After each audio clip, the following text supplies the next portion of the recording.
ఎంతమంది ఈ ప్లాంట్‌ని గుర్తుపడతారో చూద్దాం. ఉండండి. నేను మీకు ఇటు సైడ్‌కి పెడతాను. ఈజీగా కనిపిస్తది. సో, ఇది ప్లాంట్ ఆల్రెడీ డ్రై అయిపోయింది. నేను సీడ్స్ కలెక్ట్ చేస్తామని తీసుకున్నాను. సో, ఇది వచ్చి కొరియాండర్ అనమాట.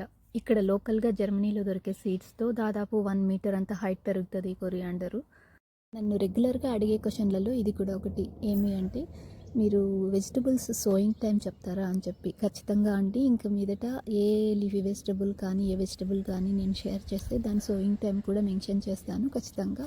బిగినర్స్ ఎవరైనా కోల్డర్ కంట్రీస్ లైక్ జర్మనీ లాంటి కంట్రీస్లో ఉండి వెజిటబుల్స్ పెంచాలి అనుకునే వాళ్ళకి ఇది హెల్ప్ అవుతుంది. దీనికి ఎగ్జాక్ట్ సోయింగ్ టైం చెప్పాలి అంటే మనం స్ప్రింగ్లో సో చేసుకోవచ్చు, సమ్మర్లో చేసుకోవచ్చు, హెర్బ్స్లో చేసుకోవచ్చు. కానీ వింటర్ మాత్రం కరెక్ట్ టైం కాదు దీనికి సో చేయడానికి.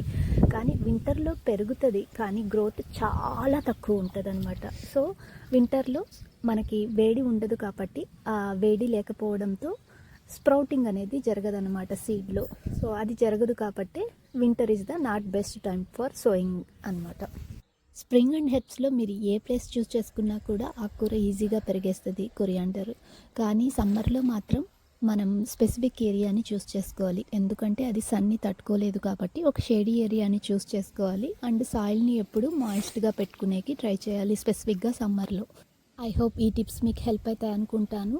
ఈ టిప్స్ నచ్చితే లైక్ చేసి షేర్ చేయడం మాత్రం మర్చిపోద్దండి. నెక్స్ట్ వీడియోలో మళ్ళీ కలుసుకుందాం. అంతవరకు సెలవు. కొరియాండర్ గురించి ఏమన్నా క్వశ్చన్స్ ఉన్నా కూడా కమెంట్ ద్వారా తెలిపేసేయండి. I will try to answer to your questions. Thank you. See you soon.